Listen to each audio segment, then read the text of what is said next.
Na food coma yarn?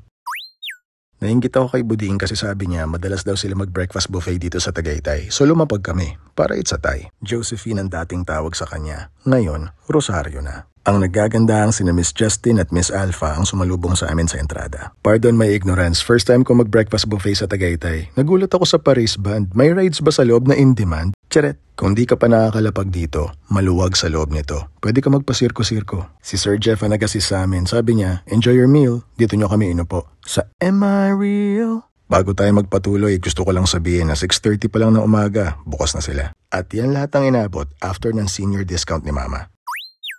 Yung lugar maaliwalas hanggang sa labas. Yung mga salamin matataas. Para iwas silaw, may mga kalasag sila ni Bajula na naigagalaw. Dito kami sa carving station unang napawaw kasi yung corned beef naguhumiyaw. Ang katabi niyan, mga katinapayan, kumuha ko ng 2 croissant. Gusto raw kasi ng nanay ko yan. Kung ayaw mo ng taho sa almusal, pwede kang mag-ube o regular pandesal. Meron din sila mga cereal, ginatang bilo-bilo, congee, lomi, ubi champurado, at mga rekado. Dito mo naman kukunin yung mga inumin mo. Request ng nanay ko, gusto niya raw ng hot choco. Siyempre, walang niha-niho, ikukuha ko. Kumuha na rin ako ng kape para kumpleto. Sa labas, pwede ka magpagawa ng omelet mo. May mga prutas din at kakanin. Mga pastry na walang tulak kabigin. Sabihin mo lang kay chef ko anong omelet ang gagawin. Siya nang bahalang magicin. Meron din silang bibingka kung nagkikrave ka. Hindi lang niyog ang kasama, may muscovado pa.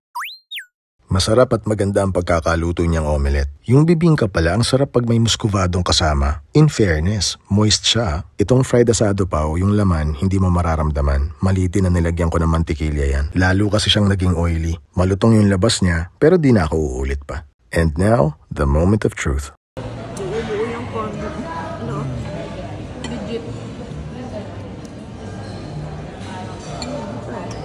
Nasarapan si Mudra, pustiso friendly, malasa. It's a yes for me too, ma. Nung mga bata tayo, mga magulang natin ang umuubos ng tira natin sa plato. Ngayon, tayo na ang gumagawa nito. Padulo ng taong 1996, tandang-tanda ko pa. May mga araw na hindi kami nakakapag-almusal ni Mama. Hinahabaan na lang namin yung tulog namin para sa tanghalian, diretso na. Hindi kami nagjejeta. Hindi lang namin kaya.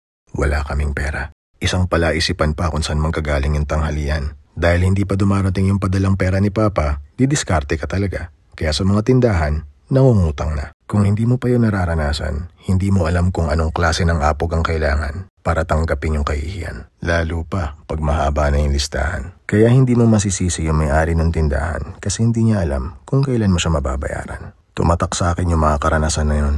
Hanggang sa kaluluwa, bumaon. Sabi ko kailangan naming umahon. Hindi pwedeng habang buhay ganon. Awa ng Diyos, eto na kami ngayon. May mga pagkakataon pa rin na hindi kami nakakapag-almusal. Pero, choice na namin yon. Ipinangako ko sa sarili ko na hanggat buhay ako, hindi na kami babalik sa ganong sitwasyon. Hindi ko hahayaan na maranasan ng nanay ko ulit yon. Ma, sa lahat ng mga pagkakataon na na-pressure ka kung ano ang ihahain mo sa akin. Yung mga oras na yung panggastos natin, hindi mo alam kung saan uhugutin. Yung kalooban mo, pwede mo nang pakalmahin. Ako na ang bubuhat sa atin. Hanggat nabubuhay ako, kahit kailan, hindi mo na ulit mararanasan ang mangutang sa tindahan.